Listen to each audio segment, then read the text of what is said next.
Welcome to the ET Stand, the Cronulla Sharks fans podcast. You idiots, I'm just laughing at these clowns just trying to make faces at me in the background. On this episode of the ET Stand podcast, we are going to work out, stop it you idiots, we're going to try and work out what a dynasty is and if the Cronulla Sharks can ever build one of their own. We're just not content with one premier. These idiots in the background, I'm going to stop them from pulling faces at me. Let's just bring them in.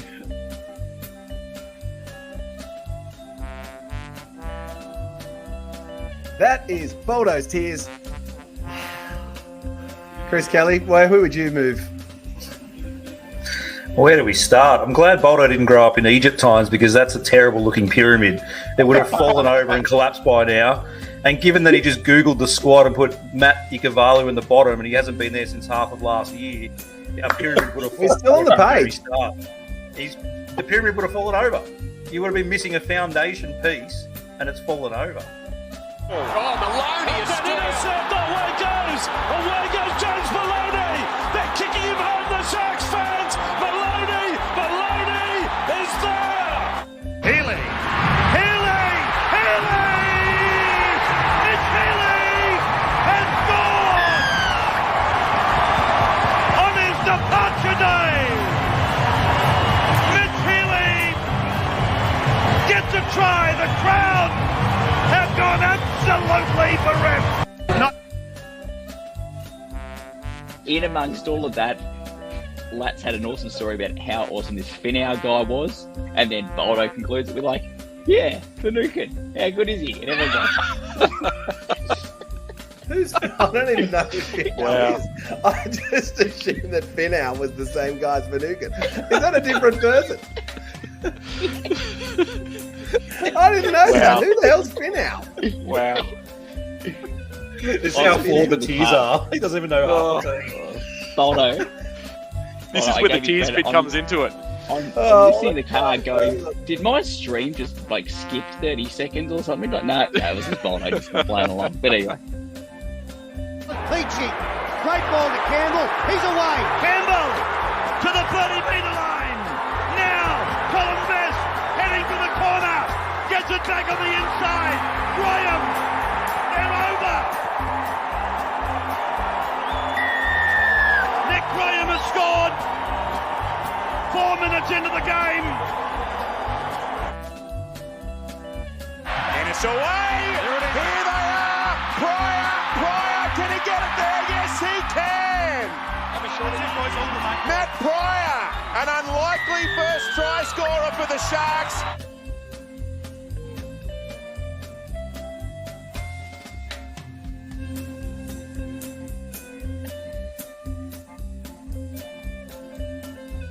Interesting enough that the North Bears are getting that desperate.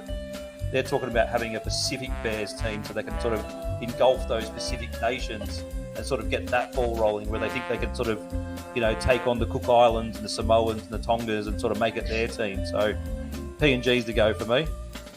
I'm pretty convinced after that. All right, Franko, what do you got? Mate, can I rebuttal that, or am I giving a different answer? Go for it. Enough arguments on this podcast. Come on. You're going to throw out cans, and they're going to play out again. Ever. That is the dumbest idea ever.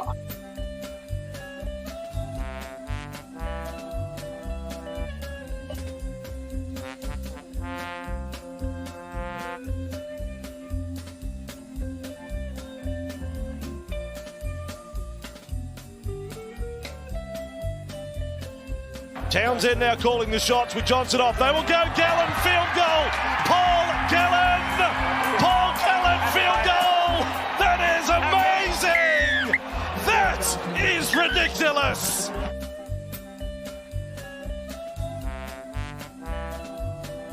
Away. It's back to Smith. Smith gets it away to Cronk. Cronk's got Korobetti with it. Have they got a chance here? Korobetti's put down. The siren sounds. Cronulla have won it.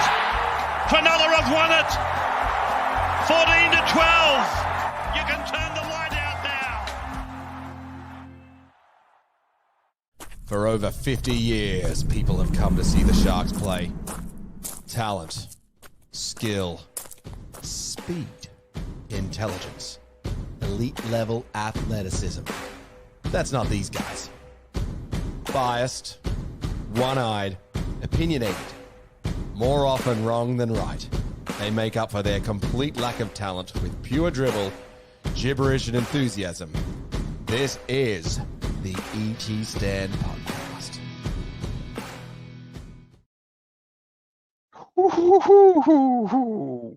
Ooh, wowee. The ET Stand is sick and injured just like the Sharkies team. And just like the Sharkies team, we're battling through to bring you a show. I'm under the weather, so excuse any hiccups along the way. Boldo's leg fell off in a game of soccer, and a couple of us are missing. So we'll need you, the viewers, to chime in with your comments, dial in if you want to contribute. I'll even let you call in just to sing the song. What a day, winning all 3 games, just an amazing day. So good. I think you've got to be cold-hearted or dead to not have your heart rate up after that one. That was a lot of fun, and I think we're gonna, just looking at the comments here, they've been streaming in, so it's gonna be a good show tonight, guys. After a great game, we'll probably start off with the usual the run through. I think some people are calling that the Franko files.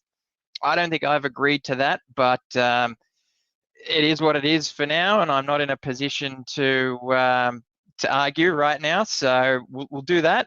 And the game, I guess, started out with Iro and Hazelton unable to play. Talakai shifts from the back row into the centres with Royce Hunt. He moved in to start in the front row. Hamlin Ueli and Tapua are added to the bench. And surprisingly, Mulatalo is in with Stone Street out. Big changes. It certainly was a bit of a concern before kickoff. A few people not quite sure how that was gonna play out for us. We all know what happened the last game, that injuries rent through the team. We certainly were flat and certainly not there to play our best standards. But in this scenario, we were certainly concerned to see that happen again. And well, spoilers, it didn't. So that was really good. I guess the Mulatalo thing was certainly surprising. He wasn't expected back, but to see him back was really good. Is that going to cost us a bit later? We'll certainly talk about that because he had a bit of a limp there, thanks to a bit of a twist in a tackle, and continued to play on, but didn't look healthy. And so we will we'll sort of see if that was a good call or not. But I don't know even if he was 80%, I don't know who else you would have put in for him, especially if Stone Street was out. So Iro and Hazelton and Stone Street were illnesses, which is really what kicked off all of that. Into the game, 3rd minute, after defending an early error, Atkinson with a bit right foot step slices through the scattered Newcastle defensive line. There's a bit of an arm grab from Ponga before Atkinson dives over the line to score. This was sort of came from nothing. I think we had a bit of, dominant field possession. Our guys were kicking it up the guts. It was really good to see, sort of continuing on from last week. And I think that sort of just had Newcastle on the back foot and gave us that time to play. So it was all good signs from here.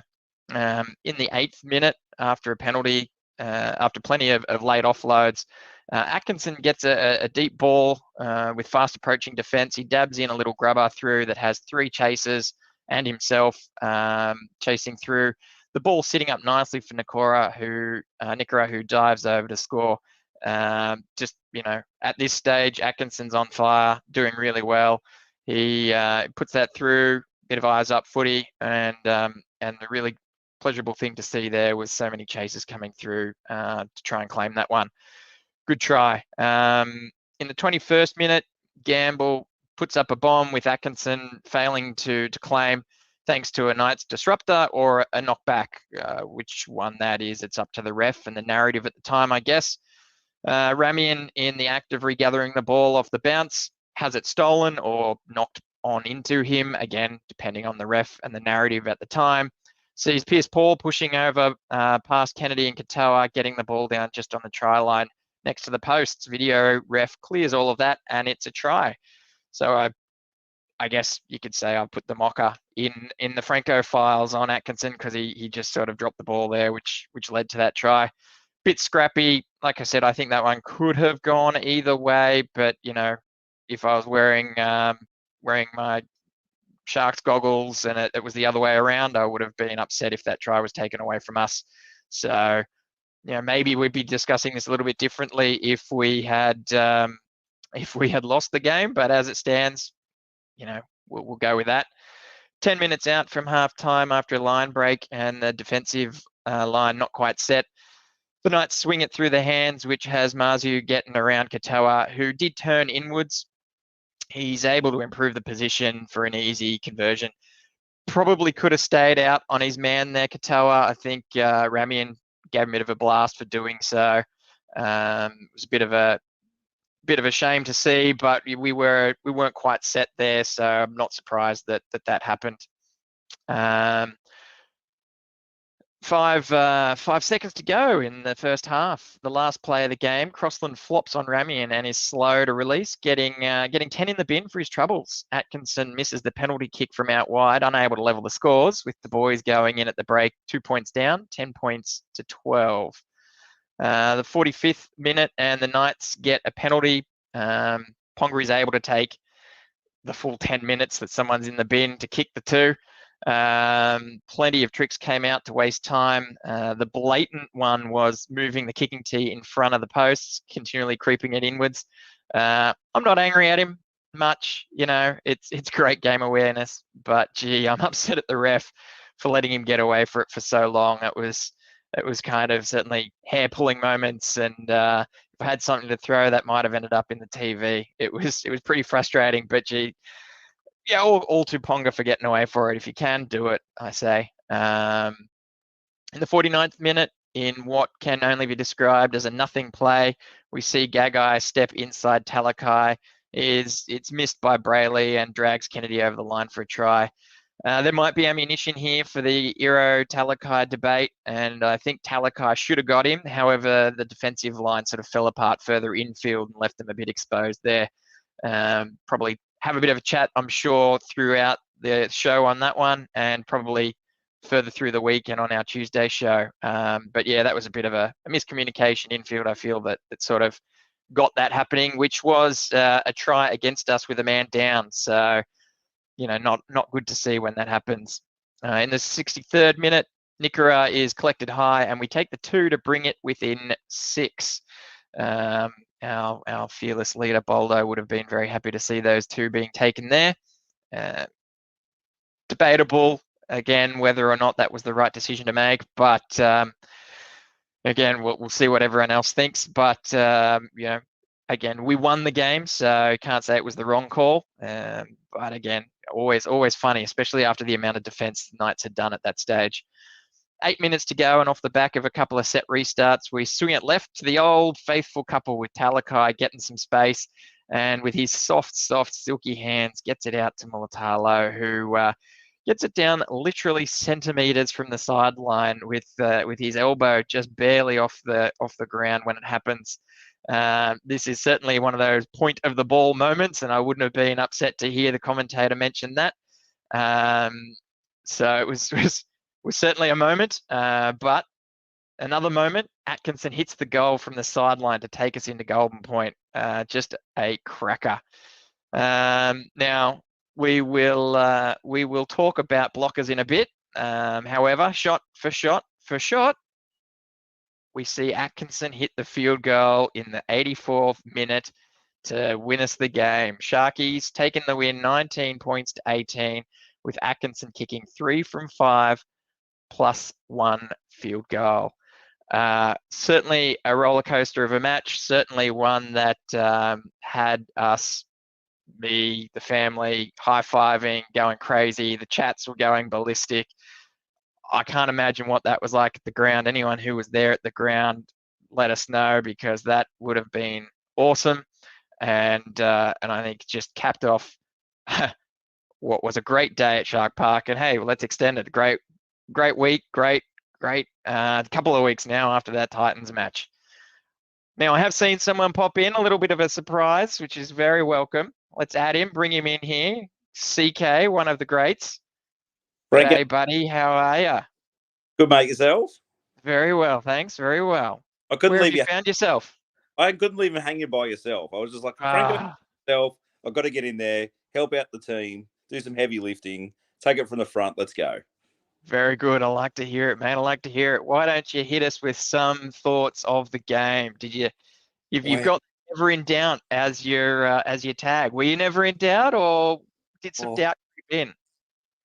There wasn't doubt to start the game because, look, we scored early. We looked like we had a control.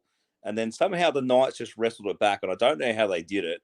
It was a bit bizarre. And then going in the second half, I was like, you know what? We're going to go with a man up. The markets have got us heavy favourites, but it's a bit strange. We're still short on halves. We've still got those sort of players missing. And then, down 8 points, 15 to go, it was getting a bit scary. But like you said, the boys sort of did their job. The Talakai one was a bit telling in missing a tackle. Didn't do any opposition fans any favours in that sort of missed tackle. But like you said, set up a Ronnie dubious try. I think the main argument I had here in the lounge room with a crowd of people that I had with, I had a doggy here, I had a dragon here, and a couple of sharks, was the Talakai no try. So they went upstairs as a no try, obviously, and they were looking for obstruction. But I thought, the hit across the bridge of the nose should have been maybe looked as a penalty. We've seen some worse penalties today. Obviously, there was in the earlier game, there was a sin bin for a high shot. We've seen, obviously, like you said, Crossland holding down. But in a try-scoring situation where you get hit across the face, I thought was a bit strange to give it, and out of all that was just a Knights restart for the set. So, we got out of jail. As much as, like you said, Boldo is probably to his pleasure, taking the 2 at down 8 points, I thought was a bit strange, but you got to do it because you got to come back and score a try and convert it. But luckily, Atkinson, again, ice in his veins, spots it from the sideline and then kicks a field goal to win the game. It was just, and I suppose the word coming out of Golden Point now with the dirty word is going to be blockers. From now on, you're going to have to watch for blockers from now on because, both teams did it. The Knights are probably more guilty of it. I thought on the Ponga certainly milked the reverse scenario. So reverse scenario, yeah. And I thought Crossland's miss where the Knights player sort of ran offside and then ducked down on his knees to sort of look like he was out of the way, but he's still running 5 meters in front of the play the ball, so it's a bit strange. But look, we'll take the win. I was quite excited. I didn't want to go into next week the derby without winning and beating the Knights and locking that. The Dogs are knocking at the door right behind us, and we kind of need to secure where we are at the moment. I heard in commentary that Hines was warming up in the field as well pre-game, so hopefully maybe he's a sneaky chance next week, and good to see Ronnie back as well. Yeah, it was great to see Ronnie back. He certainly is the heart and soul, I think, of that team. Let's hit a couple of quick comments because they have been coming in thick and fast. I do appreciate the comments, guys. As I said, we're looking for some impact from you guys. You need to come off the bench and hit us hard. So we've got SQDN says classy wins, tough wins, ugly wins. Got to win from any angle to have a chance at the finals. Very good. Yep, we'll take all of the wins so long as it's a win. To get in the finals, well, Peter Bissett says we need to beat the Dragons and Warriors to make the 4, assuming our Brookvale record remains awful. We are not making the 4 if we play like tonight, regardless of the major ref ball in the final 2 minutes. Yeah, you're right, Peter, but obviously tonight was a bit of a extenuating circumstance. I wouldn't expect us to play like this every night. That said, I think we played better than some people think, and definitely better than the scoreline thought. We definitely had a drop off when our starting props were off the field. We were considerably better than the Knights at the beginning of the game in the first 15 minutes, and we were considerably better than them in the last 10 minutes, I would have thought, when Race Hunt came back on there at the end. We just lifted, we were making ground, we were stronger in defense.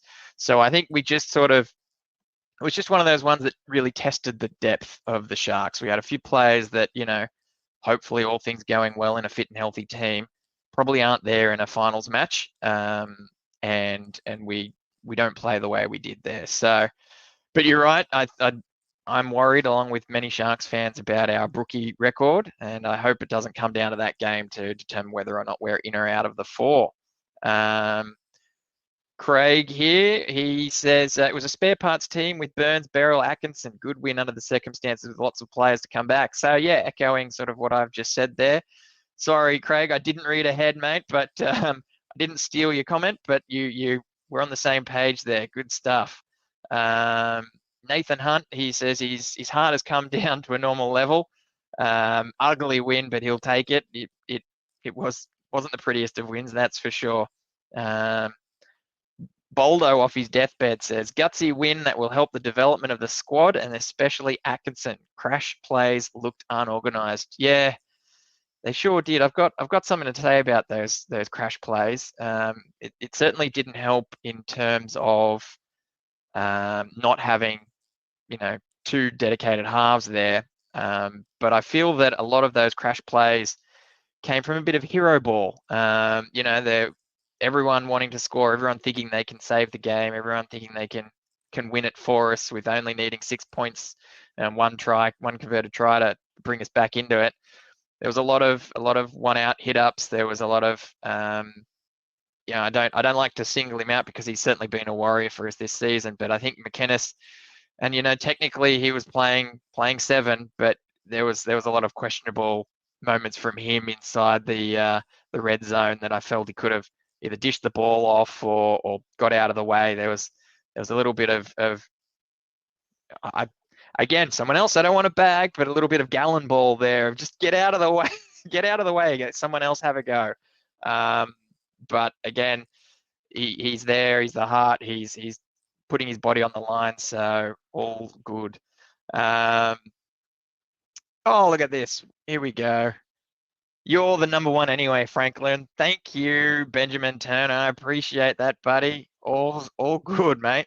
All right. We've also got here from Sonia. Started fast and hard, went limp leading into halftime, started the second half with hope and a prayer, then came through towards the end to make a point that we are winners. Pardon the pun. We'll take that. Yeah, we absolutely will, Sonia. And I think that's sort of, is that saying the same thing that I just mentioned, CK? Started strong, finished strong. Was there a notable difference between our starting team and our bench in your mind? Yeah, look, again, I said that before the game even kicked off, I said to, another Shark, I said the problem is a few changes late in the week don't really help. And those kind of guys, like you mentioned, probably aren't playing finals football. They're the kind of backup guys, but to have, no 6, no 7, no 12, Talakai shifted from his utility role to second row to then centre, and then a guy like Billy Burns and Beryl coming in. We sort of reduced, missing those big boppers and going through the middle. Like I said, we were terrible at against South. We were 10 times better against the Titans going through the front door. And then, missing those kind of guys going through the front door against a Knights team. Like you said, those crash plays, mate, I was pulling no hair that I've got left out, trying to be like a Canberra Raiders team where we're on their line getting 6 agains and going 4 tackles in a row and trying the old gallon inside ball or the crash play over the line. Just wasn't the go. Like it was just, it was a total mixed bag. But like I said to my brother just before, I said, we'll take those wins 9 times out of 10. We lose those games. So at the moment, winning those ugly games and winning those golden point games, I'll take that every day of the week. Because like I said, we're down 8 with 15 to go. It was looking a little dire. The Knights really weren't offering much, but we just weren't sort of taking it to them. So I'm glad we sneak away.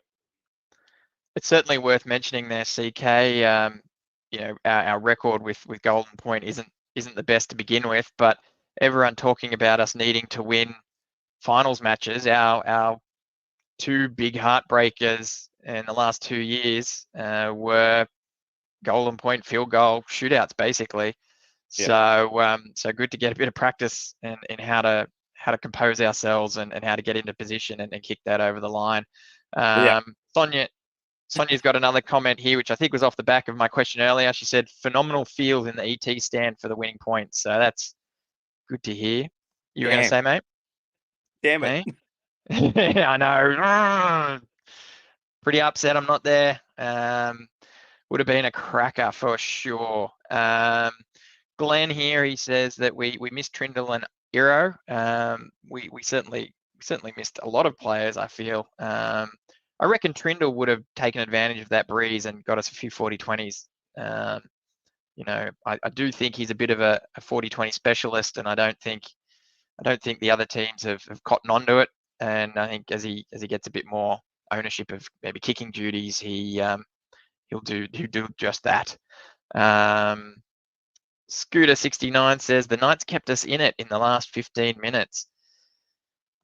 Well, yeah, I guess, like we said, though, our starting team sort of came back onto the field and we put a bit more pressure on them. I don't think we did ourselves any real benefits there. We had a few dropped balls and a few errors in us at the end as well, which was pretty frustrating. Tomo here, he says, we were stretched as a squad to get that win. Happy Atco lifted tonight. Yeah, he certainly did. We'll talk about Atco a bit later on, and see what everyone else thinks. And look, I'm working my way backwards here, Tomo. You smashed us with a few messages. Interested to watch that replay. The blockers call for us. Cam and Royce were blockers. No one near the Knights from initial viewing, but we'll have to see it again. So yeah, it was a little bit annoying that it happened, in my opinion, Tomo, because we had just seen the Knights get pinged for it. You would have thought we'd be smart enough to think that the ref would be looking out for that exact same thing. I think really Ponga, like I said, he ran straight at Royce and threw his hands up in the air. So he was letting the refs know that it was there. They just shouldn't be there. That's what it comes down to. So watch it again, mate. Let us know what you think. You can pop it down in the comments below when we're finished. But yeah, or tell us on Tuesday night's show. But yeah, it was one of those ones where I think we should have been smarter there, and that's going to be, as CK mentioned, something that will be the theme for the rest of the season. Probably getting it right with practice for the refs and the bunker for finals time. We've got here Paul Kixin. He says, I rest my case. A centre that got burnt twice by Gagai, misread the numbers in defence, and missed crucial tackles. That's fighting words. That's fighting words. You want to take that one, CK? Yeah, look, it was a bad miss against Gagai. We should have had the numbers. We had a man up.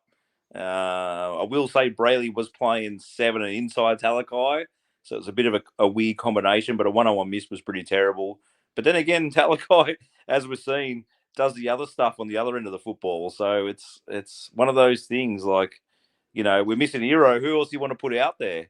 Like, we're down on troops. Someone's going to be out there. There's no Hero, no Stone Street. Like, it's short on troops at the moment. So, yeah, it was a bad miss, and I thought in that sort of stage of the game, it was a terrible defensive miss, especially when we got the extra man. But what he does in attack is just another level. So, and he forced a few mistakes in there as well. He shut a few plays down in defence as well. So, again, Talakai is doing that job, but I know the glaring miss is hard to gloss over.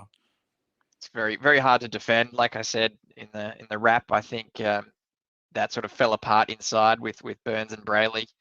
But yeah, he was there. He should have made that tackle. There's certainly no defense or excuse for that one. But I think collectively, if you look at that whole game, he was certainly got the points win over Gagai, I think, in many ways. Now, we've got a caller in. It's regular caller, Williams 2.0, itching at the bit to get in here. I think he just downed his last Bacardi Breezer, and he's ready to have a bit of a chat. And bring him in. Hey, beer, son, beer, not Breezer. How are you, boys? Very well, mate. Yourself? Did you survive that one?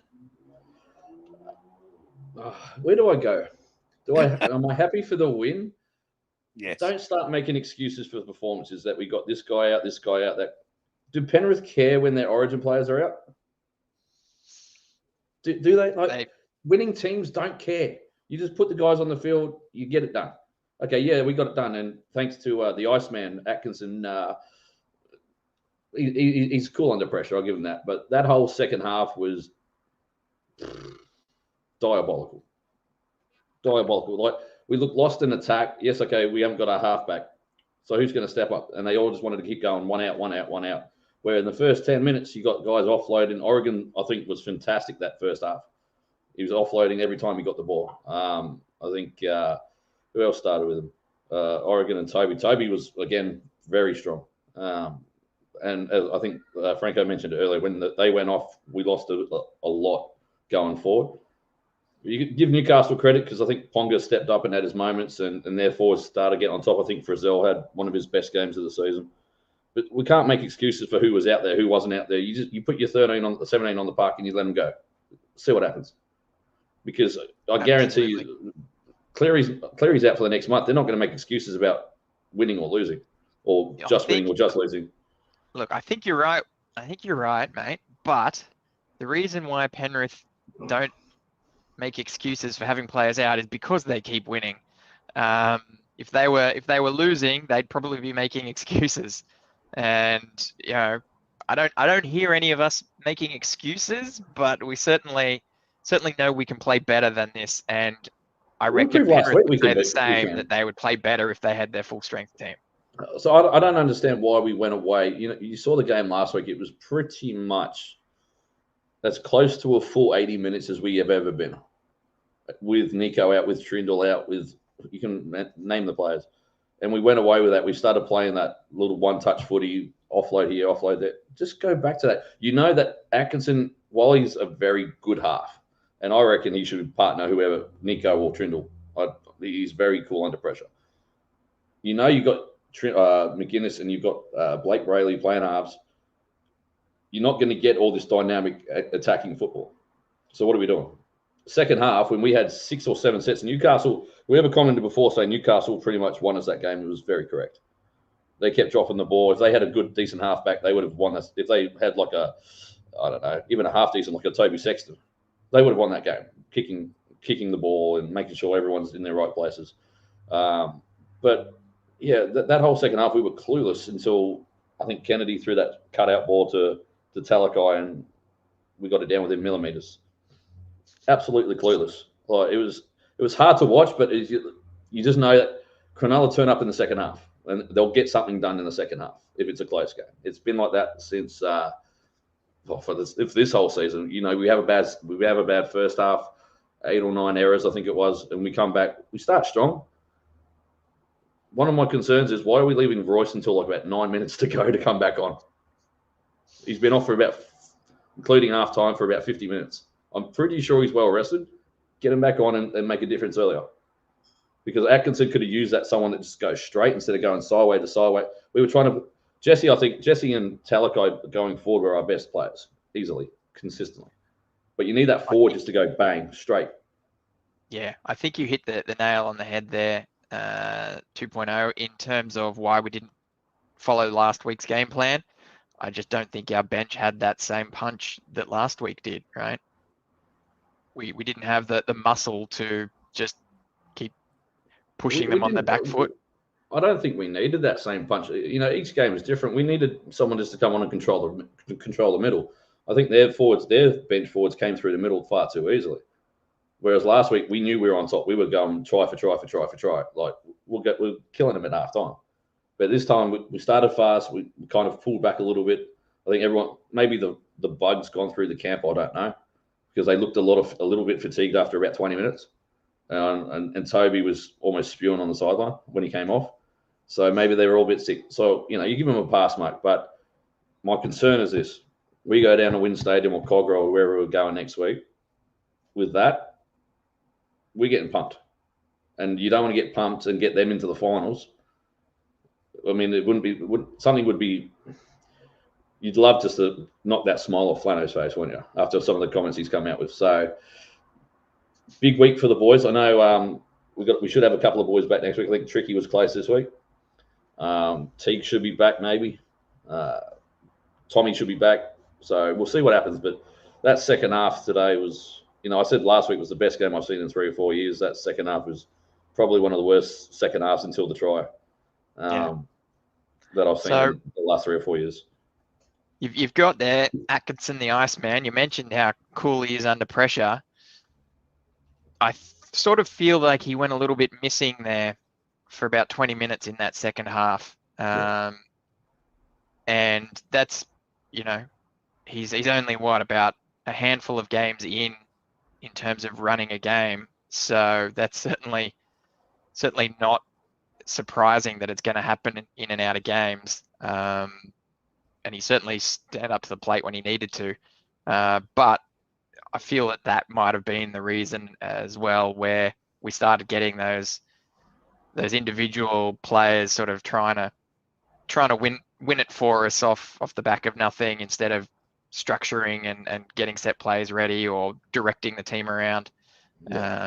So it'll be a learning moment for him, and it's always an easier learning experience when you win the game. So happy for him to go sit back, do a video review there, and maybe go, I did go missing there, I think, but overall, I think you're right. His kicking wasn't great, especially in the second half with the wind. You would think tackle 2, tackle 3, you're on your 30, pump it down the other end. You got the wind, kick it whichever way Ponga's not going, kick it straight in the corner and chase your own kick. I think Brayley could have helped him out there. I think the one thing I will be critical of Brails is his long kicking is non-existent. Obviously, if you got Trindle, you got Nico, or you got Atko, fine. But when you haven't got that half, and you've got a 20k wind at your back, jump out a dummy half on tackle 3 and pump it into the corner. If it goes long, fair enough. Whatever, you've tried. But you've taken that pressure off him. I don't think anyone else put in a kick tonight except for Atko, which, as a young bloke, as you said, about 13, 14 games maybe into his career, you need someone else to go, right, I've got this for a second. You take a breather. And, with that win, I was expecting us to kick them to death. 12-10 at half time, I was expecting us, Brayley, maybe not McGuinness, but Brayley or an Atkinson just to go, right, we're going to kick it into the corners. We're going to use this win. We're going to get to chase it hard. There's none of that. And the only way we got back into it is because penalties from Newcastle and drop balls from Newcastle. And certainly got us back into I'll put the debate to bed now. Talakai's not a centre. He's not a centre. He's defensively, he's not a centre. You had a 34-year-old bloke step you once, outrun you on the Ponga got on, put him on Gagai on the outside of him for that extra time where Kennedy saved our asses. That's two that he's completely missed because he's a big boy. I get that. He's a back rower / bench forward. Iro doesn't miss that tackle. 34-year-old though. He's a very good 34-year-old, Chris. I agree with this. Still a current player, 34-year-old. Talakai's what, 27? You expect, yes, he's a bigger boy. As I said, he's a bigger boy. Gagai's still got that little bit of speed on him where it causes people trouble. Thank God for Kennedy because we were done if that wasn't it, if he didn't put that out. But, I don't think that's which then goes to your point, Franko, is that Talakai would have brought that energy off the bench if he was on there. Yeah, so you're right. If Iro is there, he's a second rower. He can have a break, or he comes off the bench and dominates. His stats today aren't criminal. Him and Jesse were 200 meters plus. But when he got tiring, when he got into the fatigue moments, you could see he went up and it was just a lazy arms tackle on Gagai for the try. And then we've got a moment here. We've got. SQDN mentions Talakai was cringing in a tackle not long before the miss. He might have been shaking off a burner. Yeah. Which miss? No, the miss that Gagai scored. Gagai. He was down on his haunches just before that with a bit of a knock on his knee. So I wasn't sure what was going to go on, but yeah, it was just a lazy arms tackle. Like I think the run after went down his haunches, he was fine, so he shouldn't have missed it. But it's also the inside defense as well. They've got to be pushing up. You go up and slide, whereas Gagai had the time to step and then go through and then drag Brayley, and Brayley fell off. So it's not just Talakai, but it looks bad. It looks worse on Talakai because he went with the arms and he just got brushed off. He did it to Gagai a few times too. Don't get me wrong. I think he destroyed him a couple of times. So he's not, in my eyes, a centre. He needs to be that second rower / bench player. I think it's interesting though, right? We are talking about one try, With a man down. with it, yeah, well, still one try, whereas in the past we've been absolutely lambasting Mulatalo for coming in off his wing because that whole edge structurally has fallen apart. We didn't have any of that this time, so it's one of those scenarios of, well, yeah, okay, one got through, but we didn't see 12 points or 18 points go down that corridor. So is that what are you looking at there? You're looking at him making that one miss, or overall that whole edge was better defensively and holding the attack out? Well, this isn't just one off though. Like, you look back at that year, he absolutely caned it for that 1-2 month span. And Paul, what was his name from Manly, still having nightmares about him. But as the season wore on, people grew teams started to understand, right, we've just got to get bodies in front of him in attack. Then in defense, there was times where he was leaking tries because he was too gassed, he was too tired to go make those tackles. So this isn't just like this season. Yeah, he's been a fantastic impact player. He's been fantastic on the second row. But you put it, as Cal said, Gagai's still a good player. You put a good centre on him, you put a Joey Marnie on him, what's going to happen? In the semi-final, what's going to happen when the times get tough? I was out at the Roosters game with my dad on Friday night, treated him for a night. And Marnie was beasting. He was just hurting people. And these guys are the same size as Marnie, but Marnie's just going this and that and the other. Sawali's the same. You put a big guy on a big guy, the guy with the more speed laterally and front and front and forward, they're going to destroy Talakai. Talakai's an impact player through the middle. Not many people, he's proven it the last 2 to 3 months. You put him through the middle when people are tired, no one's going to stop him. Oh yeah, Talakai combination defense against Manu and Dom Young gives me nightmares. Like, that's just Dom Young scoring 5 tries. Like, it's not even a question about. It's not a question, because then Ronaldo's going to have to jam because the centers are going to get on the outside of Talakai with speed, so he's going to have to jam. And if he doesn't get that right, as you said, Dom Young's going to have a field day, or what's his name from Melbourne, or the right edge from Penrith. They're going to have field days on him. So you've got to, he's a good fill-in. I'll give you that. Against guys like teams like Newcastle, Tigers, you could probably put him there against the Dragons if you want to, against Fairnay. But against these top teams, you can't put him there because he's going to get found out, not necessarily in the first 20 minutes. After that's what you're concerned about, because he gets gassed, especially if he's going 200 metres in attack. He's going to get gassed. So you've got to be careful of the usage of him.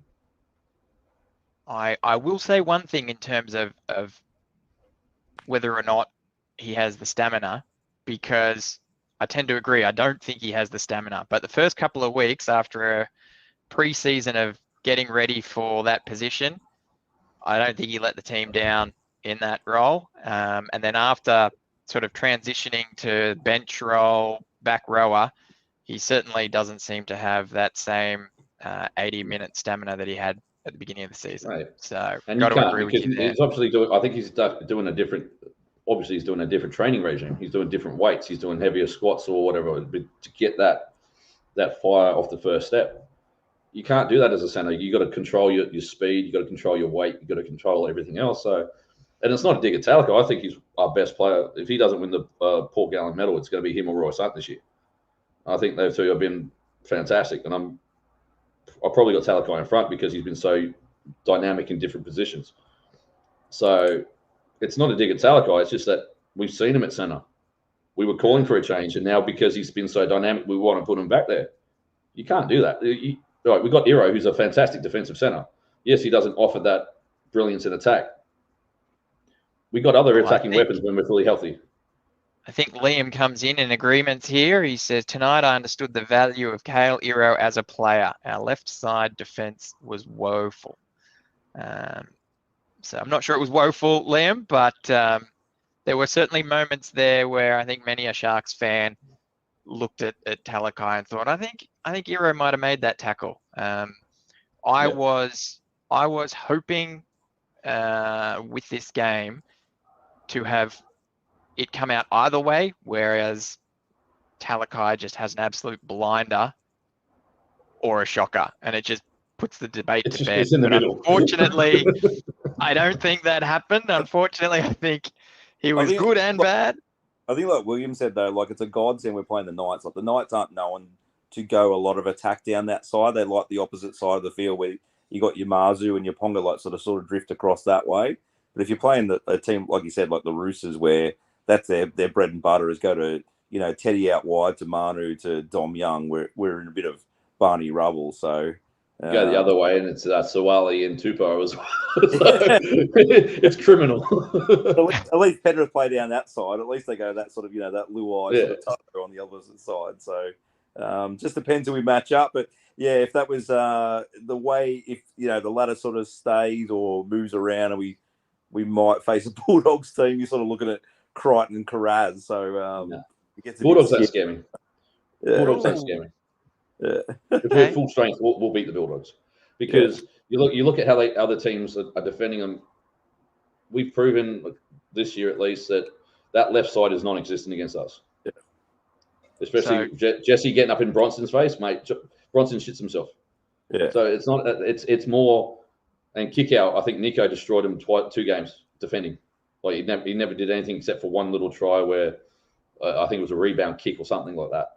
And so then I think Stephen Crichton. Like I said at the start of this, we'll take the 2 points in a parts team taking on that team. But I think that was my biggest criticism was when we played the Rabbitohs, who were, a rabble of a team at the moment, and we weren't going through the front door. And like I said, the Titans, we just went through the front door, literally just forward, just belting through straight through. And this is better. And then tonight we went back to the sideways attack with, again, we've got Beryl and Burns, who they're handy players, but they're not Hazelton and, Teague Wilton. So I think if we go up against, like I said, Hines was warming up again on the sideline. Trindle's a possibility. You probably get Teague and Hazelton back against the Dragons. If we go through that front door, they haven't got much of a pack there. They've got more bigger bodies out wide. They've got, your Suwalis and your, there's the other big fella, Luciano out there as well. We'll go through those guys. The turnstile. Jack Bourbon's another turnstile today for the Dragons. I watched that game earlier. So, the Titans just aren't putting up, unfortunately, just aren't putting up much fight in the last 2 weeks. It was a different Titans team we saw last week play us to the last month of football. And again, today, they were pretty much the same. They were just pedestrian. So, I think I'm pretty confident going in a win now. Yeah, well, Peter Hall, he kicks in and he asks, is Kyle Flanagan playing next week? We could put a bite on him. No. He is not playing. He's out. If anyone actually thinks that's a suspension, how Crichton didn't get cited for literally putting his nose in his mouth. It was a lesser of two assault. Chris, I want you to go to his house and arrest that man right now, because that's the joke. That is a joke. They had to suspend him on the fact that he bit, but it was a we'll take one out of the two, because it was just I've said the same thing. If you use a forearm across the face, they probably get penalised, and maybe something gets out of the bite. But I thought it was ridiculous, and I just the 4 weeks is probably maybe harsh, but if it was a straight up bite, he probably would have seen 6 to 8. But the fact that him last week was even the joke. They named him on the Tuesday, and he was going to do injury that night, and knew there was no getting out of it. But always been hopeful. I watched Jack Bird today. He wasn't. I tell people all the time that I haven't seen Jack Bird since 2017. It's just he's a shadow of himself. So he's had a lot of injuries, that boy, and I guess this is for any kids watching out there. Don't chase the money, because it's not always greener on the other side. You're a star centre. You're a New South Wales player with us. You're premiership winner. Go up to Brisbane, 2 ACLs, was it? Yep. Something like that. And come down to Dragons. Do your leg, mate. And this is what I was saying about Val. When I was a massive Valentine fan, I loved the kid. People told me he wasn't a fullback. Then he went and broke our try scoring record when he was fullback. It's not always greener on the other side. He went to the NFL, came back. Yeah, okay, he's been a solid player for the Cowboys. Has he hit those heights that he did at Cronulla? No. At Jack? No. So I think Holmes was always going to the Cowboys, and he was. The NFL was just a way of getting out of his contract early.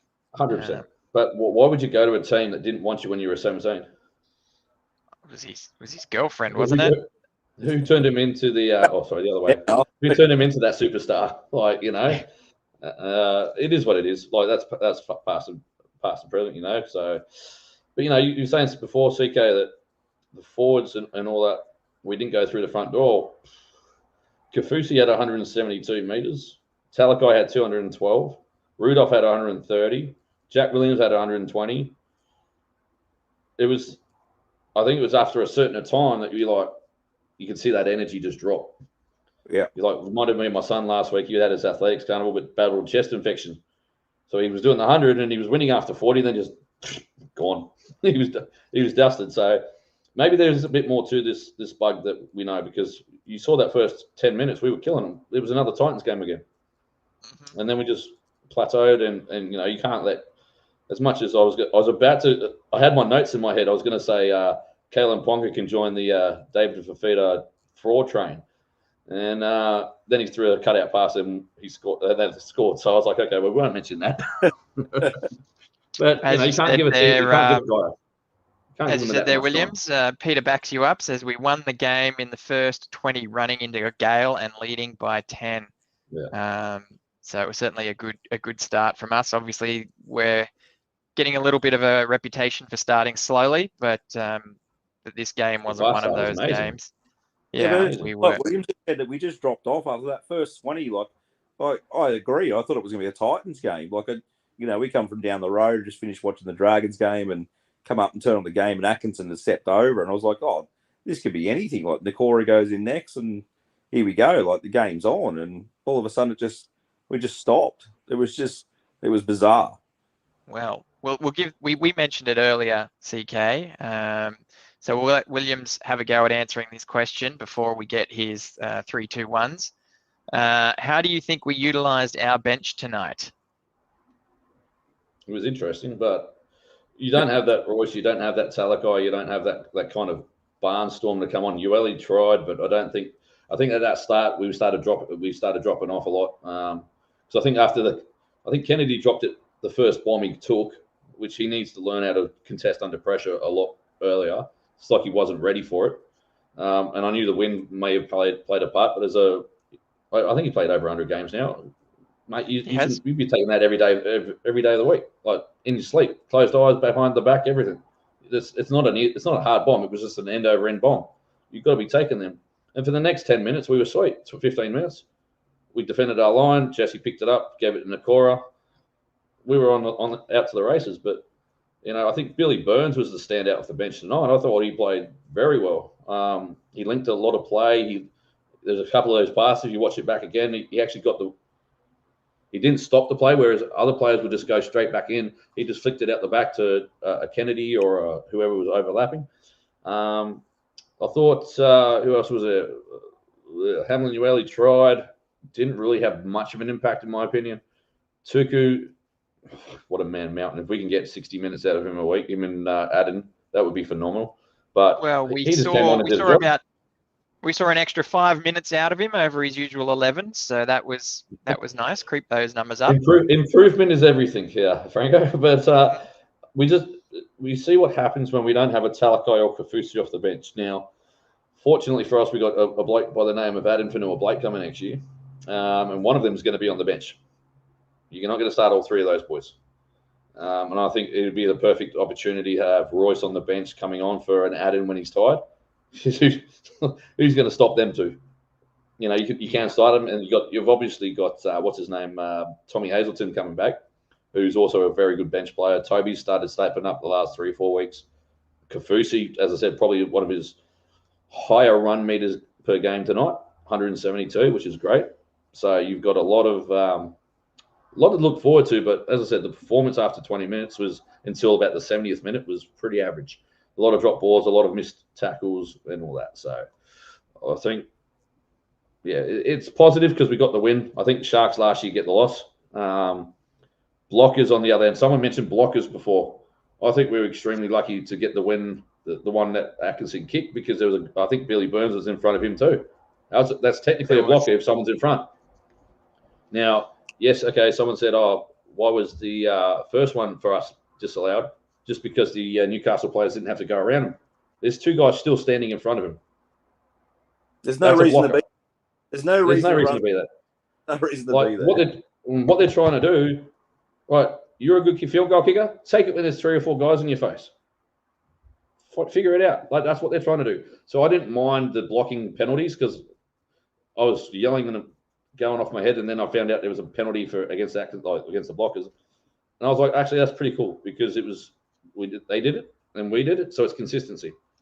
Obviously, I think that first try for them was a knock on, but overall, I thought the refed it pretty well. I think there was a sin binning every day of the week because he was slowing the play the ball down, so we didn't get that extra play in. It was just like a lot of my main concern tonight is just how flat we were. I'll put it down for 1 week to the bug that went through the team, and that's about it. Next week, there's no excuse. We got the Dragons. You could be on your deathbed. If you ain't up for that game, don't bother traveling.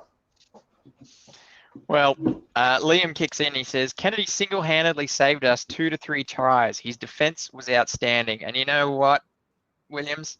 I think you're a bit harsh. He's pretty safe under the high ball too. I'll let him give that. It's been a couple of weeks. There's been a couple of times where he's gone up and there's a guy like 2-3 meters from him. Maybe not a couple of weeks, but there's been a few times over the season and he's just spilt it. I'll put it down to the win tonight. I'll give him the benefit of the doubt, but you should be taking them with your eyes closed. It's not a talk like a Matt Burton talk or something. I think everyone forgives you if that's a Matt Burton talk in a 20k win. It was just end over end. Like I'd put my money on it that I would have caught it because I play fullback, but you don't jump for it. You just stand there. If you're going to take a hit, you take a hit. Because if it hits you in the head, guess what? It's a penalty. I'll also acknowledge that it's easier to defend considering we didn't concede points off that error. So yeah, the fact it is easier to defend that. It's like, yeah, it's all right, it's okay. But no, it was like, and that's when you start thinking like we dropped the ball and then they spread it wide. Okay, boys are on here because they didn't look like doing anything. For that first 15 minutes, they looked awful, Newcastle. They looked like where they belong in the 10th spot. And then we made them look like a top 8 team. Kalen, he just got to dance around in that first drive with that cutout, the second drive with the cutout ball. And he looked like he was about to start opening us up. The fact that we went in 2 points down with a wind going into the wind was a positive. The fact that we didn't use the wind in the second half, obviously, I think Nico being there, we would have. If Trindle was there, we would have. As you said, Atkinson probably 10, 12 games in going, I've got to learn to use this wind or I've got to use it. The Shire is a bad place to come when it's cold. Start using it to your advantage. Use it to your advantage. And I think that's where Brayley should have stepped up and gone, I'll help you out here. Let's go. I'll show you what to do. But we got the win. 2 points, 2 points. We stay ahead of the Dogs. Happy days. All right, Williams. 3, 2, 1. Who gets it and who's your MVP? 3 is going to be Jesse. Jesse was outstanding all day. Tackle, busting, fending, unbelievable. Just one of his better games this season, and he's been really, really, really good for us this season. 2, I'm going to give it to the Iceman. Why not? He's kicked the field goal. He kicked the sideline goal under pressure. He was very unlucky. I thought he timed it to perfection with the swing at half time, and it just hit the post. Yes, his kicking in general play can be better, but when you're the only guy kicking into the handball, it's a little hard. Whereas, you got Tricky or you got Hines, they can take some pressure off you. And 1, I'm going to give it to Sifa, even though he missed the tackle. 212 metres, still busted his ass, still made an impact at that centre spot. I'd love to give it to a Toby or a Oregon because they played really well, I thought, at the start. But, yeah, I'll stick with those 3 for us. Brilliant, mate. Well, thank you very much for dialing in. Love your contribution as always. And screw the Dragons for next week. Absolutely. Very good, mate. Thank you. Take care. Boys, have a good night. Thanks, mate. Oh, buddy. All right. Look, we've got a string of comments that have come in there that I cherry picked while they were relevant, but there's a couple we need to get to. We've got here, Sonia says, pump them with vitamin C, drill the fundamentals this week, and we'll go forward from here strong. While the poor performance could have used more, I was impressed with their effort in the face of change and challenge for this game. Then this one, again from Sonia, Fitzy, come on the podcast and tell the faithful what you said to me at the captain's run yesterday. Absolute gold. We don't realize how lucky we are to have a coach of Fitzy's mentality. Now, first of all, color me curious, but I do appreciate Sonia for not actually telling us what Fitzy said. So good. What was said in confidence is being kept in confidence. So yeah, come on down, Fitzy. Come on, give us a bit of a chat. We'll be here. We're available. We have plans we have things in the works.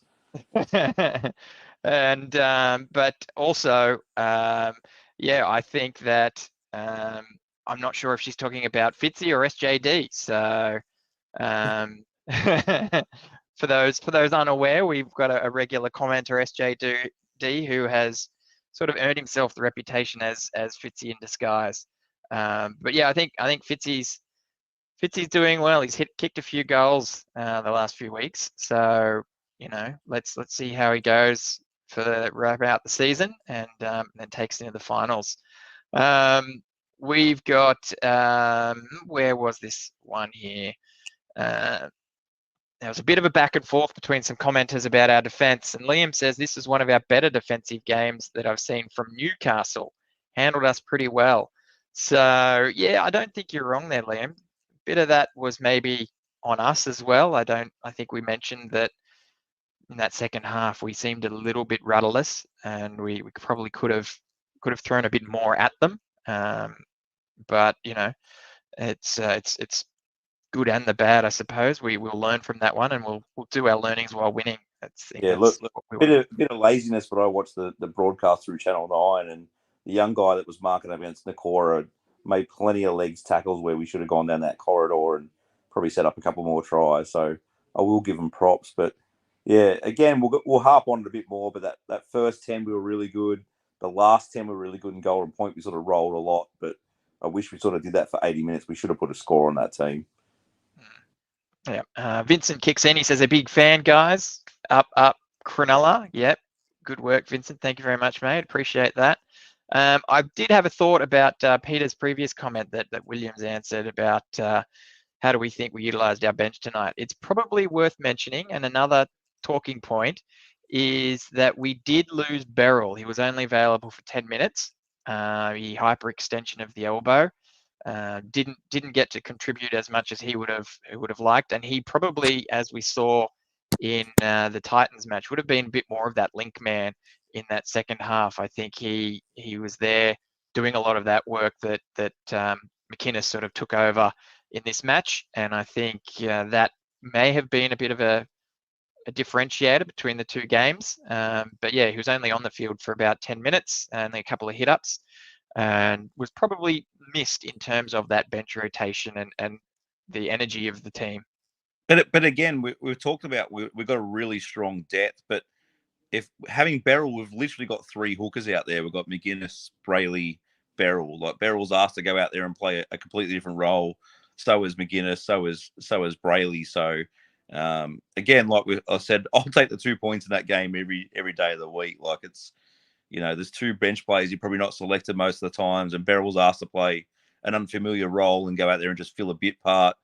Talakai is supposed to play a bench into second row, now into centre, which he's played before. But again, it's, you've practiced, like we said, in the off season, sort of playing that impact role. So it's hard to say with the bench. We're losing, like you said, we're losing Beryl to a hyperextension of his elbow, and it's probably you might be wrapping him up for the season. It's probably done for him, but yeah, it's hard to say what his impact sort of missing him was, because again, most teams, you lose one or two players, you aren't winning those games. So I'll take it every day of the week.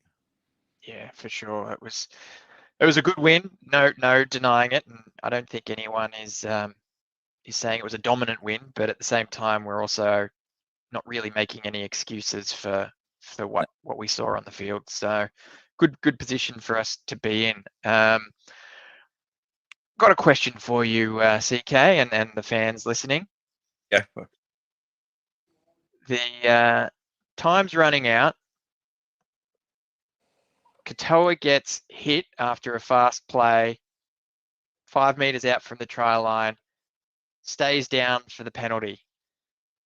I'm torn. It's fantastic or it's terrible. It's terrible because it gives them the chance to get their defensive line set, whereas if he just got up and played the ball, we could have dived over for a try. Or it was fantastic because it gave our guys time to regroup, have a chat, work out what play we were going to do. I'm not sure. I know he's obviously fishing for the penalty there. Obviously, that would have helped had we got it. But we also know that we got a penalty from pretty much that same spot, and Atkinson missed it. So no guarantee there either. What was your opinion on that as it was happening?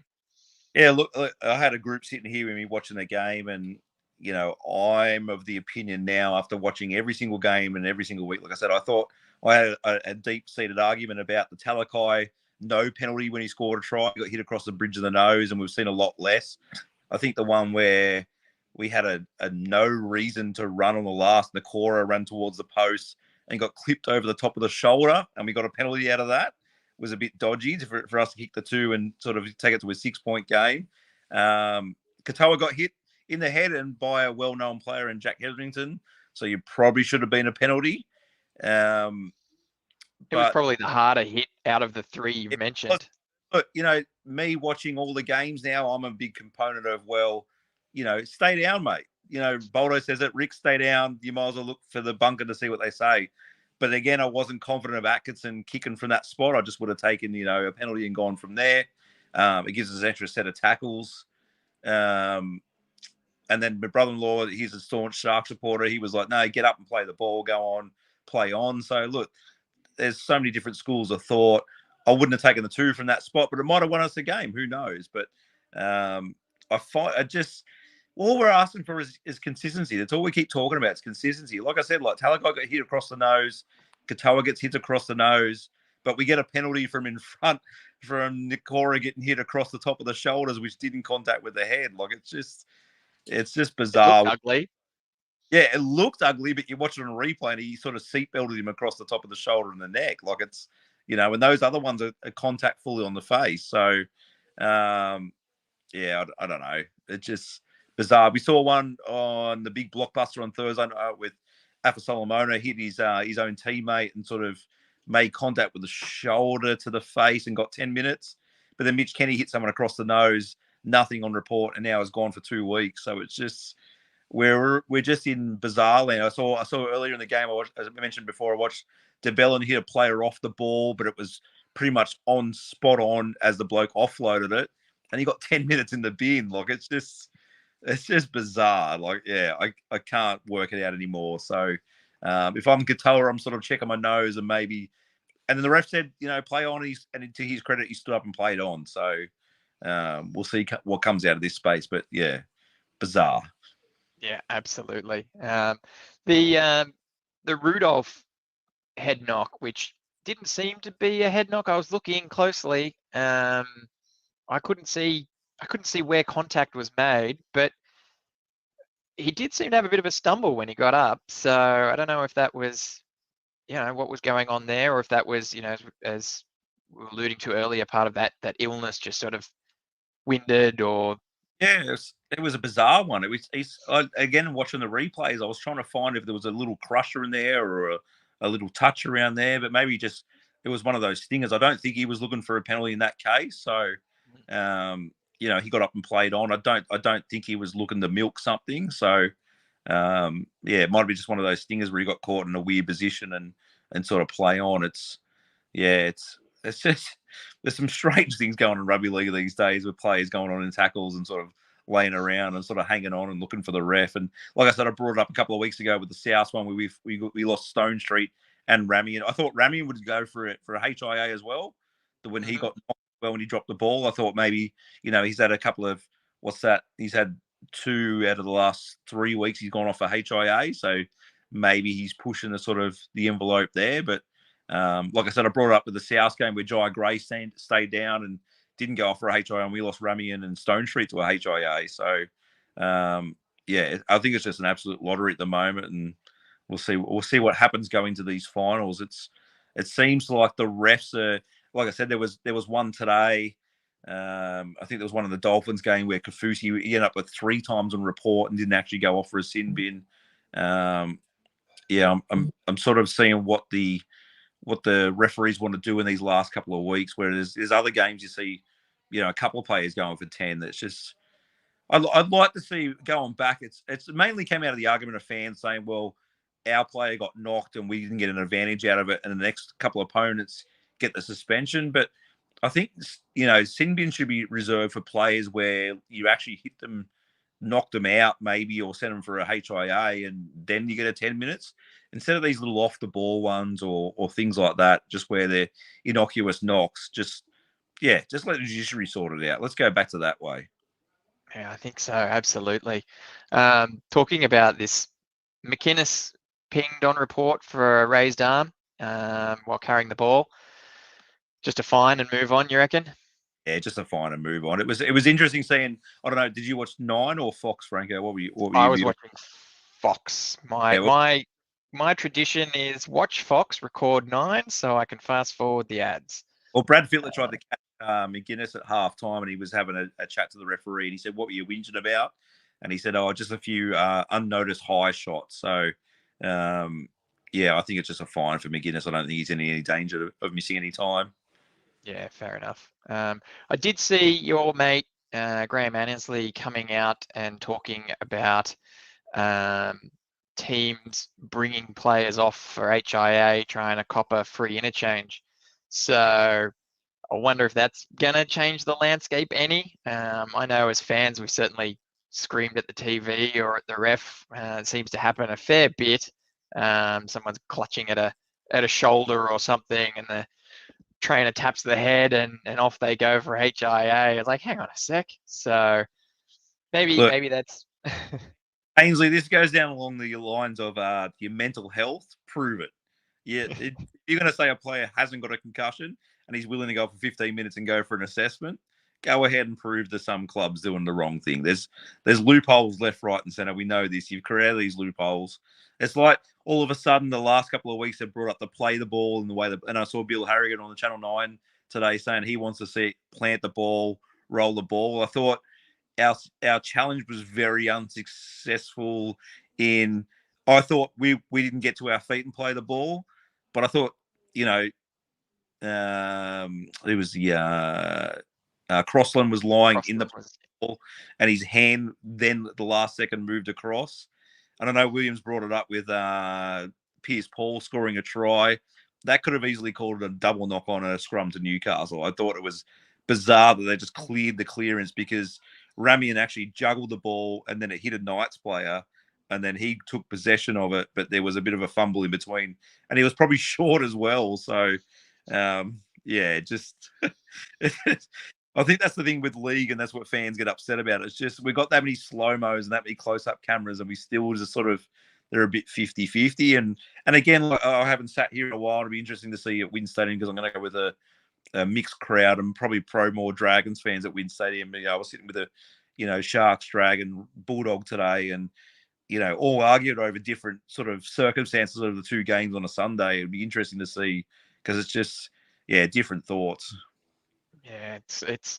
I mean, I will say, and we'll get back to the game proper, I promise, guys. But I will say, I think it's funny that the NRL has in their rule set that if someone stays down and there's no penalty, no one put on report, nothing, and it's just get up and play the ball, aren't they supposed to go off for 5 minutes to get checked or treated as a deterrent for people staying down to try and milk penalties? When was the last time you saw that happen? Yeah. Standard 15-minute stand down if they stay down for a long period of time. So, I thought Toby was lucky to escape it the way he was. Again, I thought Ramian was very lucky because he dropped the ball, but he got it hit across the head and he's had a couple of concussions. Bizarre. We didn't see any other HIAs and then Katoa in the last couple of minutes. So, we'll see what happens. Like I said, I thought I'll still stand by Jai Gray should have gone off for 15 himself for staying down that way and milked the penalty against us in the South game. And we lost two players who didn't even stay down. Ramian didn't stay down and Stone Street did not want to leave the field that game either and scored a try. So it was weird. Yeah, absolutely. And then what was your opinion on Ponga? So I'd be surprised if the regular commentators don't give him the 6 points, even though he's in a losing team. Poster child for Andrew Johns, so probably gets it. He did have a good game, but I think the cherry on top was the goal, the penalty goal during having a man down in the bin. What was your thoughts on that one? Yeah, again, it was like you said, Joey Johns' favourite player. So I was on Channel 9 and they were putting raps on him, and he had 1 try assist and 1 line break assist. And part of his highlights package was his drop bomb that he went up to catch, and we nearly scored a try off it. So it was again the same as last week. I spoke to my brother. I don't know if people out there play Supercoach or Fantasy, but somehow Ponga scored more points than their winger and Fletcher Sharp, who scored, was it 3 or 4 tries he scored on the wing, and somehow Ponga outscored him in Supercoach points. So else is watching at this moment. Like, I'm a massive fan of Callum Ponga, and I think he's a great player. But yeah, for a team that's maybe trying to get towards the 8, and then I don't know if you saw Franko, but they obviously lost their 6 towards the back end of the game as well. So it probably had a lot of pressure back on Ponga. But yeah, it's I'd be frustrated if I was a Newcastle fan. Yeah, fair enough. All right, gang, get your 3, 2, 1s in the comments so we can see what your thoughts were on the players and who helped us get this win. CK, you knew it was coming. What's your 3, 2, 1, and who gets the biscuits? Yeah, Atkinson for me has to get the 3. Again, it's last man standing as a halfback. He did it against the Melbourne Storm, and it's probably the only game he was terrible at was the Titans, where he was selected on the wing and probably shouldn't have been. So again, he was outstanding. If you kick a goal from the sideline to try and take us the golden point and kicked again a field goal to win the game, he has to have the 3 points. He had a mixed bag in the kicking game, but that first try he stepped through just a line himself. So 3 goes to him. I'll probably give 2 to there's a host of players out there. Probably Nakora. Again, everyone sort of underestimates the work he does out there, but defensively and making that line second guess of what he's going to do, I'm going to give the 2 to him. And then, as much as everyone's going to hate it, 1 goes to Talakai. He missed the tackle there, but the way he sets up other players, the way he sort of, there's a couple of deflections he picked up and got the guys rolling forward again out of trouble. So I'd like to give it to a Ueli or a Tupahua or even a Toby. I thought we did better, but again, it's just it's not the meters, it's the minutes that Fitzy's just not letting them play at the moment. So I know we brought it up before that we get Fanua Blake next year. That guy goes out and plays 65 minutes. So it's going to be an interesting rotation next season because he plays the first 40 every single week for the Warriors. And I'm probably going to see the best of him next week when he comes and plays, or the week after when he comes and plays as the Sharks. And we'll welcome him. I'm sure he's going to get a few cheers from the crowd when he plays. But yeah, it'd be interesting sort of rotation. So give me 3, 2, 1s. Yeah, nice. I like them. We've got, I guess, look, Peter Hall coming in slow. I think he's going to do 1 post per point. So I'll start and maybe we can interject between us. I'm going to go in the reverse. I'm going to go with my 1 as, and you know what? I want to give it to Talakai as well. I want to give it to him, but you'll get accused of being a Talakai lover. You know that. I know, right? So I'm going to give it to Nikora. Nikora gets my 1, and I don't think anyone would be upset at being called a Nikora lover. My 2 points now, I think I've got to give it to Rudolph. I think he was really strong, both in attack and defense. Really tried his guts out. He's been under a bit of pressure. Excluding last week, he certainly turned the corner before this round, but he's certainly been under a lot of pressure recently. And he hasn't been us, but we're sort of saying he's a bit fitness underdone. But yeah, good point out. Yeah, so I think he's really lifted. I think he's really, obviously, doesn't need to be mentioned, but the Bulldogs game, he certainly came out and owned that and said he apologised for that. But he ripped and tore tonight and gave a lot of effort. So he gets my 2 points. And while I didn't want to give my 3 to Atkinson, he's getting the 3 points. Like I said, the sideline conversion and the field goal. Yeah, it's just he set up the first 2 tries, or he scored the first try, set up the second try, kicked the sideline conversion, which, gosh, that was great. That's pressure for a young guy. Yeah, and he didn't have a great night with the boot, right? No. So what did he get? 3 from 5, so he missed 2. Post. One got the post. Yeah, well, still a miss. If I'm playing pool, I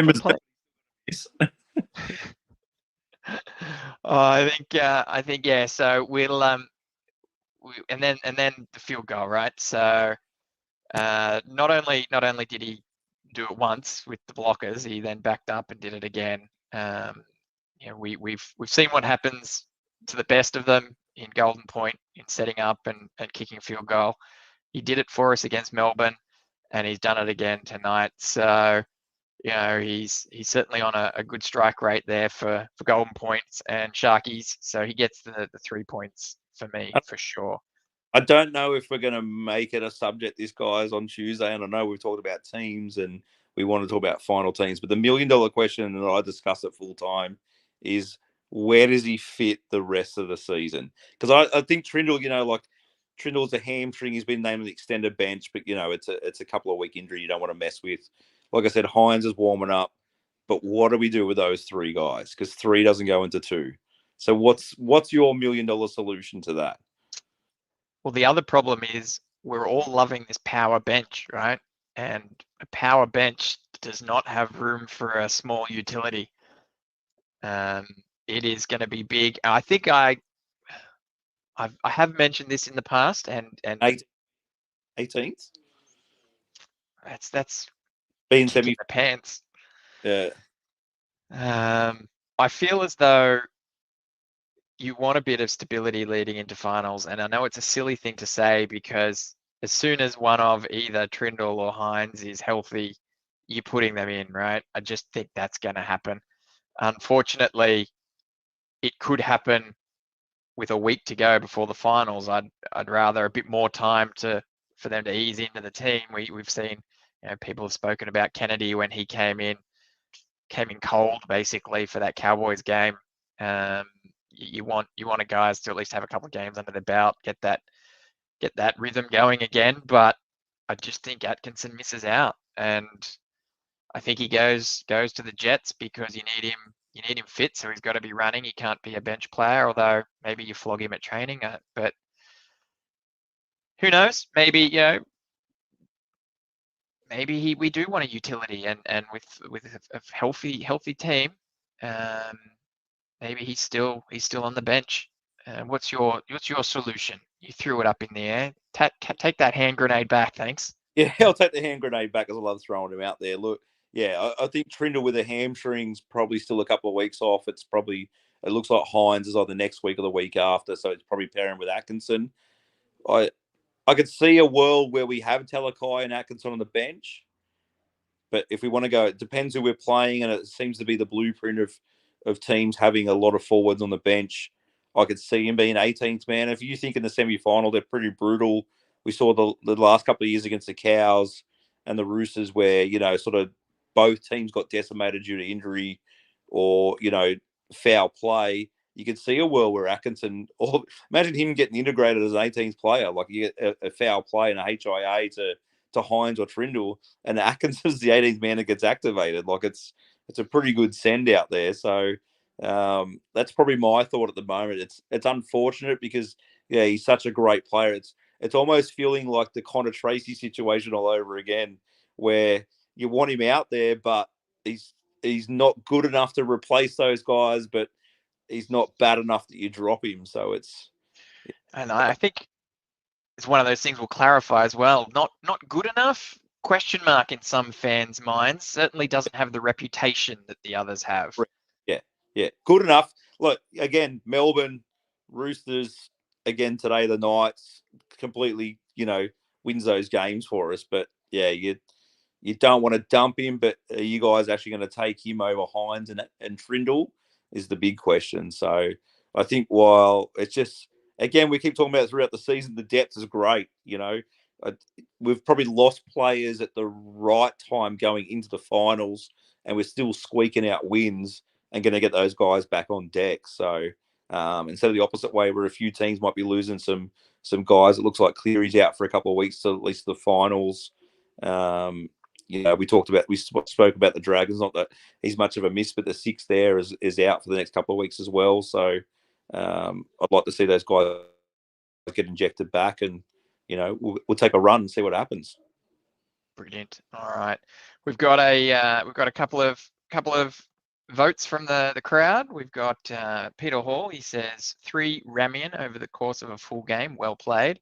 He then gives 2 to Atco and 1 to Nickera. He then also gives us his off-field report in the bleachers. 3 to him, beer runs, and a sneaky muscat.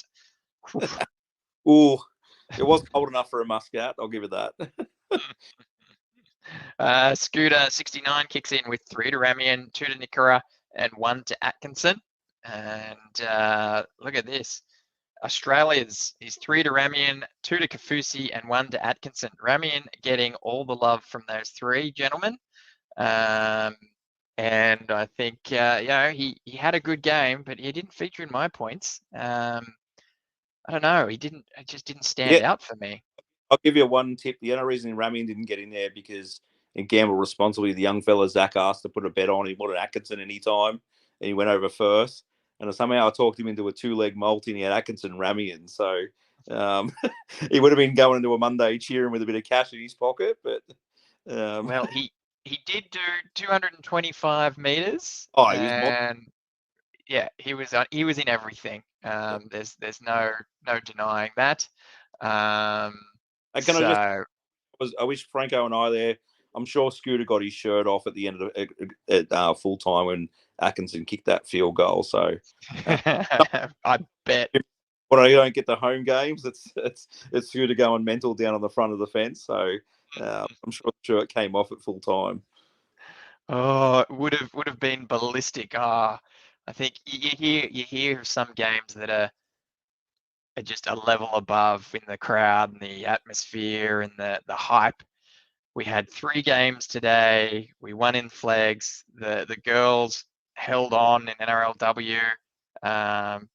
They beat the table. The reason I wasn't at the game, it is the wife's birthday, and I snuck on for a bit of debrief. So I got stuck going to a location down the road where the Dragons Raiders reserve grade was on. So right door. It's normally a quiet little location, but got swamped by the crowd next door. So I would have loved to be able to Sharks game, but I'd be there at the Warriors for sure. So I don't think I would have passed muster saying to the boss, I'm going to go up to a Sharks game for a birthday. So absolutely appreciate you for jumping on. Thank you to your lovely wife for letting you do so. I will say that the NRLW victory into this, which was a come from behind Golden Point victory.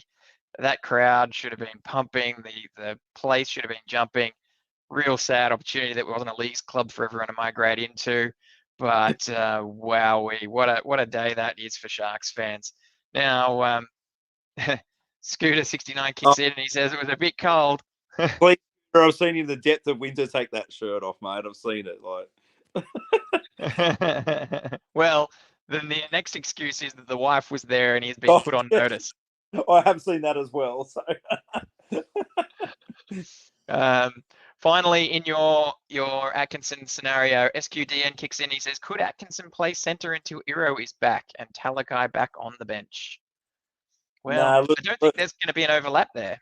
No, I just think it was the illness going through the camp, and Atkinson. He's as much as I mentioned, he's like a Connor Tracy. I just don't think he's that kind of bloke that can play. I thought he was a lamb to the slaughter against the Titans playing on the wing, and they just sort of threw him out there instead of a next man up mentality. So, I think Heroes be back next week. I don't think it's a 7-day break in between. It seems like the sun's coming back out, so I'm sure the boys are recovering from a flu. Yeah, or a bout of something else, but I don't think it's anything. No. Yeah. We'll certainly find out. But yeah, I expect Eero to be back next week, and so that will probably cruel that suggestion, unfortunately. Well, unless you've got anything else you want to let us know about CK for the match, anything we've missed, any player that we haven't maybe talked about that you wanted to give a bit of a mention to.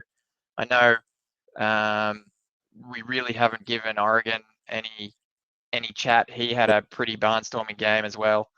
It's one of those games that I think we had. It wasn't a massive performance like the Titans, where everyone was just loving everyone, but there were a few sneaky individuals that had really good games that maybe won't get the recognition they deserve.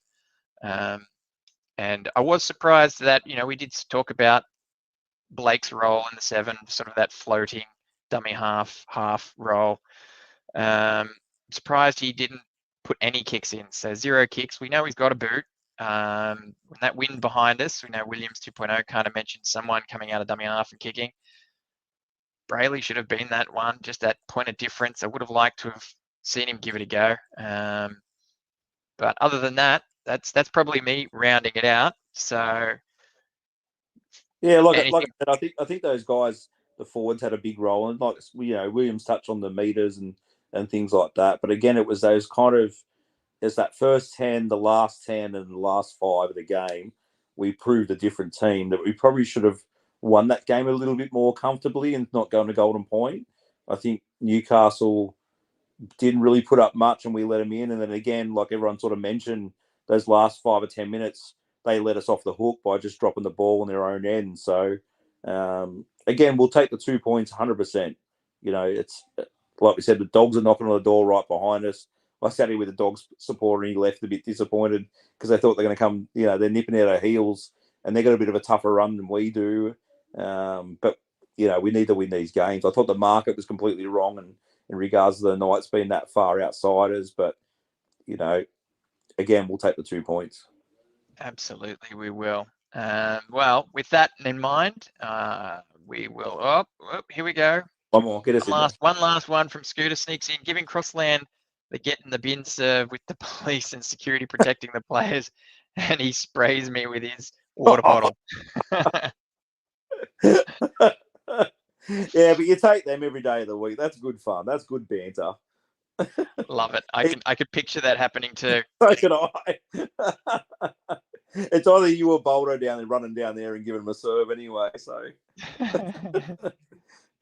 too good. All right. Well, thanks very much everyone for hanging with us. Really appreciate all the extra comments we got tonight. It was a good crowd tonight here, probably off the back of a wonderful day at Shark Park. So good to see you all. Good to have that contribution.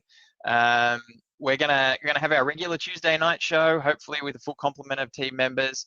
Don't forget to like and subscribe. If you missed the show live, drop some comments down below.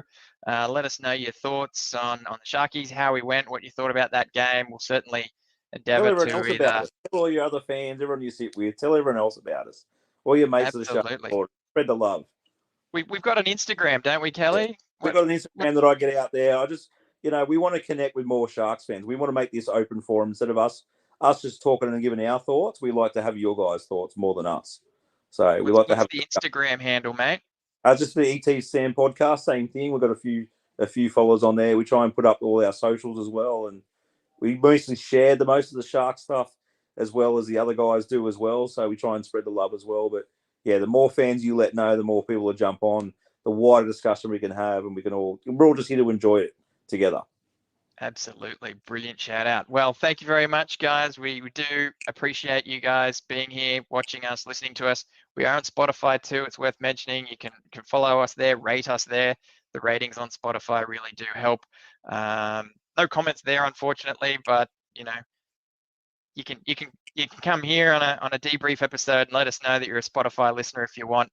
But we love you Spotify listeners too. That's why we try to make sure all the content is read out clearly for you since you can't see it. But other than that, thank you very much, everyone. Really, really great day. I'm beaming. This has been brilliant. CK, never in doubt. Wasn't me. Check my polls for sure. But up, Cronulla. For over 50 years, people have come to see the Sharks play. Talent, skill, speed, intelligence, elite level athleticism. That's not these guys. Biased, one-eyed, opinionated, more often wrong than right. They make up for their complete lack of talent with pure dribble, gibberish, and enthusiasm. This is the ET Stand Podcast.